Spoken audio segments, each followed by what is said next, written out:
Hello friend, मैं आनंद राज। आप सब भी देखिए जेपी यूनिवर्सिटी जो छपरा में है उसका बीएड फर्स्ट ईयर का देखिए बहुत सारा प्रीवियस ईयर क्वेश्चन डाला हुआ है। आप प्लेलिस्ट में जाकर देख लीजिएगा। 1-2 साल का नहीं है, उसका भी हम डाल देते हैं। 2024 वाला भी नहीं डाला है, उसको भी आज ही डाल देंगे। तो आज हम क्वेश्चन ले आए हैं जेपी यूनिवर्सिटी का 2021 में एग्ज़ाम हुआ था सेशन 2022 का। उसका हम प्रीवियस ईयर क्वेश्चन आपका कोर्स 1 से लेकर चाइल्डहुड एंड ग्रोइंग अप से लेकर मेथा तक बताएंगे, समझे। तो ये previous year question authentic question होता है और इसी से तैयारी कीजिएगा तो आपका अच्छा नंबर आ जाएगा एग्जाम में, समझे। तो चलिए स्टार्ट करते हैं। और नोट्स लेना होगा और अभी क्लास भी चल रहा है, तो इस नंबर पर व्हाट्सएप करके नोट्स या क्लास के बारे में जानकारी ले सकते हैं। कुछ पेमेंट करके आपको नोट्स और क्लास के बारे में मतलब क्लास ज्वाइन कर सकते हैं, नोट्स भी ले सकते हैं कुछ पेमेंट करके 9576002401 पर। तो चलिए हम लोग स्टार्ट करते हैं। देखिए लिखा हुआ है JP university BEd first year question 2021 में एग्जाम हुआ था सेशन 2022 का, समझे। 3 घंटा टाइम मिलेगा इसमें, समझे। ये पहला ही पेपर है आपका।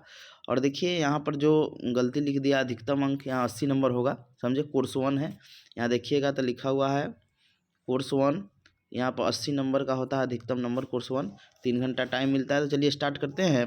5 यूनिट में 10 क्वेश्चन दिया जाएगा आपको। प्रत्येक यूनिट से एक एक प्रश्न का चयन करते हुए कुल 5 प्रश्नों का जवाब देना है। जैसे पहला क्वेश्चन है कि बाल्यावस्था के शारीरिक विकास को प्रभावित करने वाले तत्व क्या है।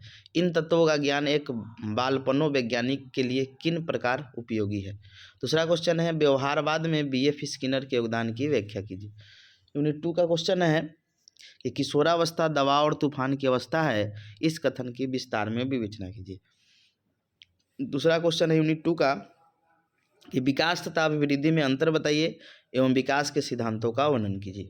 अब आते हैं यूनिट 3 में कि परिवार सामाजिकरण की प्रथम संस्था है, इस कथन की व्याख्या कीजिए। दूसरा क्वेश्चन है कि सामाजिकरण को प्रभावित करने वाले तत्वों का वर्णन करें। अब आते हैं यूनिट 4 में कि पठन विकार शिक्षार्थियों की समस्या के समायोजन में शिक्षक की भूमिका की विवेचना कीजिए। दूसरा क्वेश्चन है क्या व्यक्तित्व मापा जा सकता है, व्यक्तित्व आकलन की किसी एक तकनीक की चर्चा कीजिए।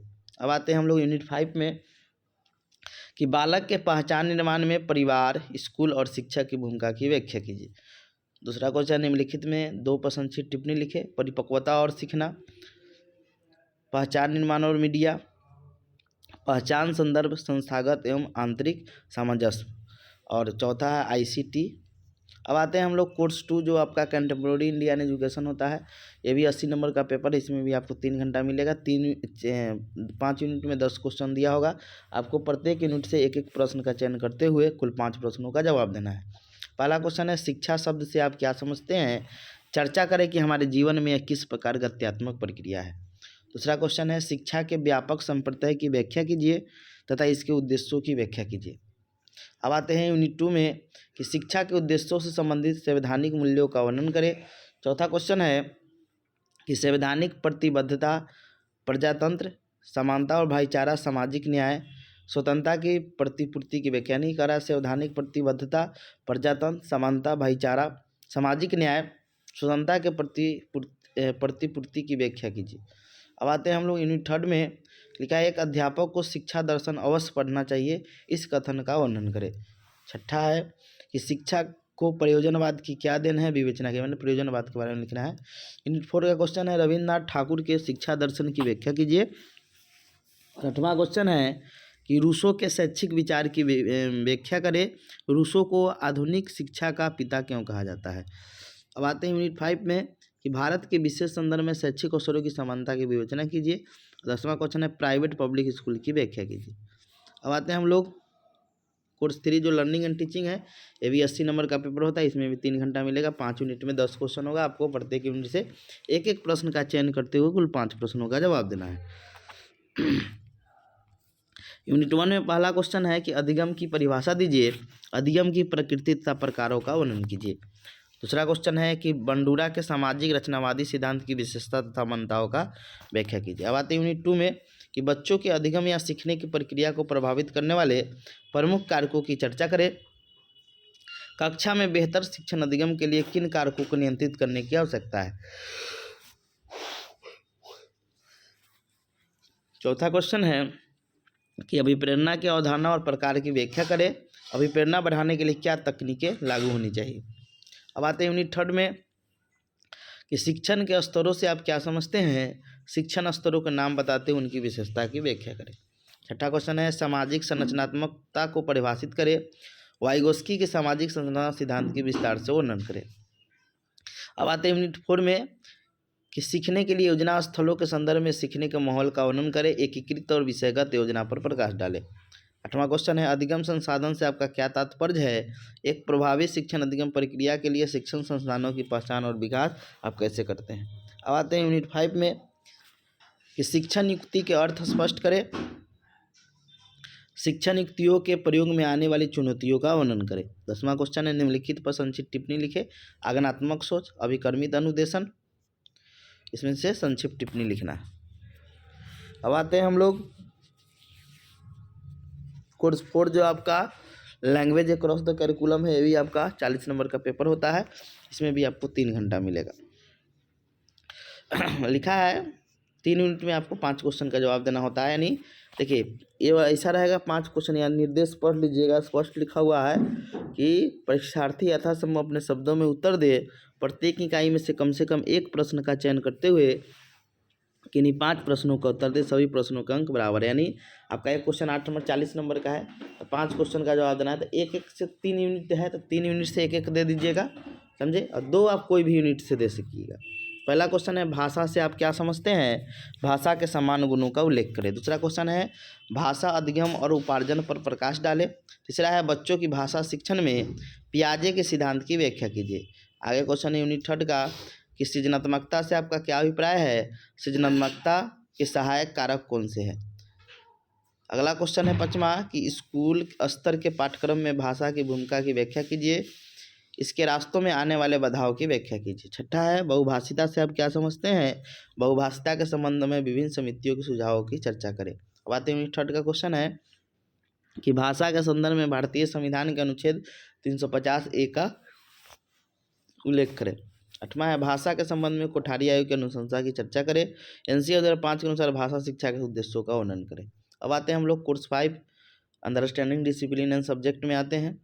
ये भी 40 नंबर का है। इसमें भी 3 घंटा मिलेगा। इसमें भी आप 5 प्रश्न का उत्तर 3 यूनिट से देना है। एक यूनिट से सब दे दीजिएगा। 3 क्वेश्चन, 2 क्वेश्चन है कोई भी यूनिट से दे सकते हैं। पहला क्वेश्चन है ज्ञान अनुशासन उदाहरण सहित परिभाषित कीजिए। यूनिट 1 का पहला क्वेश्चन। दूसरा क्वेश्चन है ज्ञान अनुशासन और विषय की अवधारणा में क्या अंतर है, उदाहरण सहित व्याख्या करें। तीसरा क्वेश्चन है कि आपने जिस ज्ञान अनुशासन का चयन किया उसके माध्यमिक स्तर पर पाठ्यक्रम की विषय वस्तु का विश्लेषण कीजिए। यूनिट 2 का क्वेश्चन है बोध से आपका क्या अभिप्राय है, इसकी मुख्य विशेषताओं का उल्लेख करें। बोध मतलब रिसर्च। अगला है एक आंकड़े संग्रह करने वाले साधन के रूप में प्रश्नावली के उपयोगों और प्रकारों की विवेचना कीजिए। छठा है आंकड़ों से आप क्या समझते हैं, आंकड़ों की प्रकृति स्पष्ट करनी, डाटा। अब आते हैं यूनिट 3 में कि अनिविषयक यानी इंटर डिसिप्लिनरी लर्निंग यानी इसको अंतः विषयक अधिगम से क्या समझते हैं, वर्णन करें। 8वां क्वेश्चन है अंतः विषयक उपगम यानी इंटर डिसिप्लिनरी अप्रोच क्या है, उदाहरण से वर्णन करें।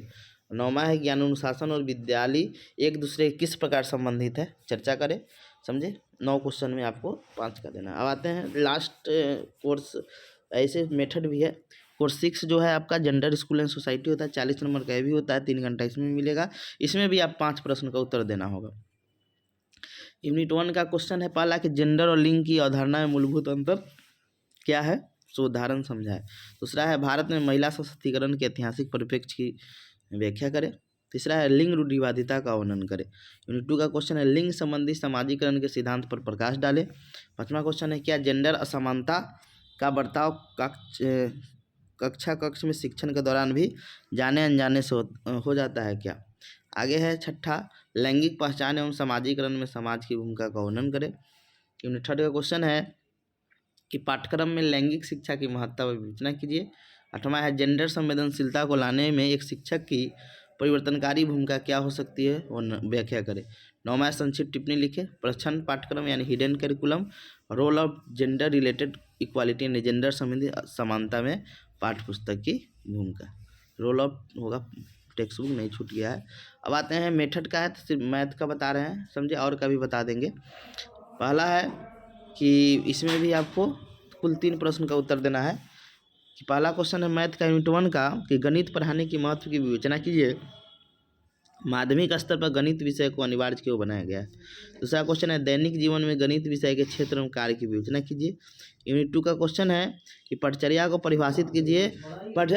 पटचर्या को परिभाषित कीजिए। माध्यमिक विद्यालय स्तर पर गणित विषय पाठ्यक्रम निर्माण के मूलभूत सिद्धांतों की विवेचना कीजिए। चौथा क्वेश्चन है कि BCF 2008 के संदर्भ में गणित शिक्षण पाठ्यक्रम निर्माण में कौन से महत्वपूर्ण तथ्यों को अपनाया गया है, उल्लेख कीजिए। पांचवा क्वेश्चन है कि अन्वेषण विधि से आप क्या समझते हैं। माध्यमिक स्तर पर गणित शिक्षण में इसका प्रयोग आप कैसे करेंगे।